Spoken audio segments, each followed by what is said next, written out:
There is a kind of tiredness that sleep cannot fix. It is the feeling of waking up and already knowing, before you have done a single thing, that today is going to feel exactly like yesterday. Same place, same you, same low hum of something being wrong that you cannot quite put your finger on. That was Adam at 24. And the part that made it worse was that nobody around him could tell. If this resonates with you, keep watching, because what he discovered that night might just be exactly what you need to hear. Adam was not a mess. He was not falling apart in any visible way. He showed up. He laughed at the right moments. He could hold a conversation and seem completely fine. But every morning, almost before he was fully awake, he reached for his phone. And within a few minutes, the familiar sting would come. A former classmate had landed a new role. A friend had moved cities, her new apartment all tall windows and morning light. Someone he had not spoken to in years was getting married. He would put the phone down and tell himself the same thing. I'm just taking a little longer. My time is coming. Then he would get up, move through his day, come home, and repeat the whole thing. The cruel part was that Adam thought about his future constantly. He had ideas. He had things he genuinely cared about. But thinking about what he wanted and actually moving toward it felt like two different worlds he could not figure out how to connect.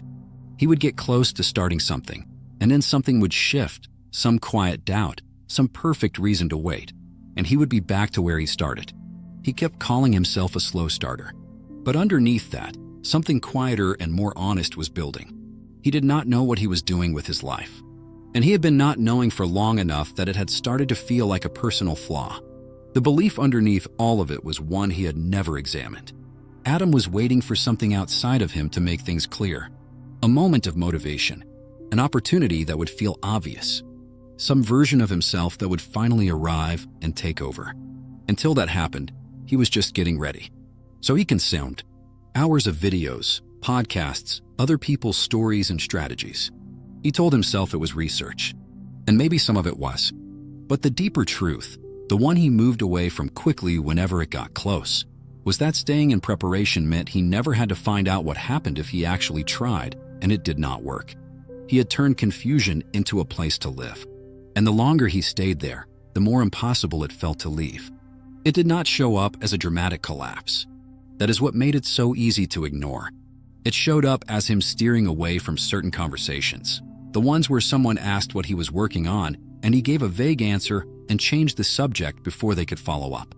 It showed up as him starting something new every few weeks, a plan or a habit or a goal, and quietly abandoning it around day 4 before it could officially fail. Every small promise he broke to himself left a mark. Not a big one, but they added up. And by the time he was 24, Adam had stopped trusting himself in a way he could not fully explain. Not because of one big failure, because of 100 small ones that nobody else had even noticed. He carried that with him everywhere. Then a Tuesday night in November cracked something open. He was lying on his bed, half scrolling, when he came across a post from a guy named Daniel. They had been in the same class for a single year in secondary school. Barely knew each other. The post was a photo, Daniel outside an office building, hand on the door, first day of a new job. The caption just said, "Took a while, but we move." Adam put his phone face down on the mattress. He lay there for a long time. It was not really about Daniel. It was not even jealousy in a simple way.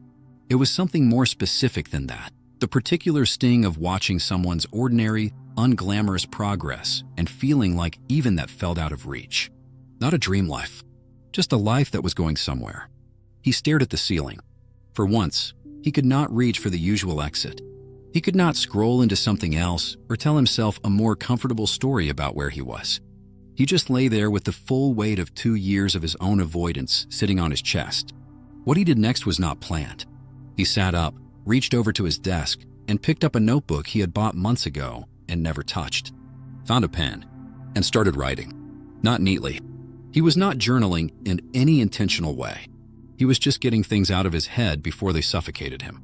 He wrote about the post, about the specific, embarrassing way it had landed. He wrote about a job application he had been drafting in his head for 6 months and never sent. He wrote about a project he genuinely loved, something creative, something that felt like his, that he had been thinking about for almost a year without starting. He wrote about the fear under that. The fear that if he actually tried, and it did not work, he would not have confusion to hide behind anymore. He would just have failure. He wrote things he had never said out loud. It felt strange. At one point, he nearly closed the notebook and went back to his phone. But he kept going. And when he finally stopped, something small had shifted. He could not name it yet.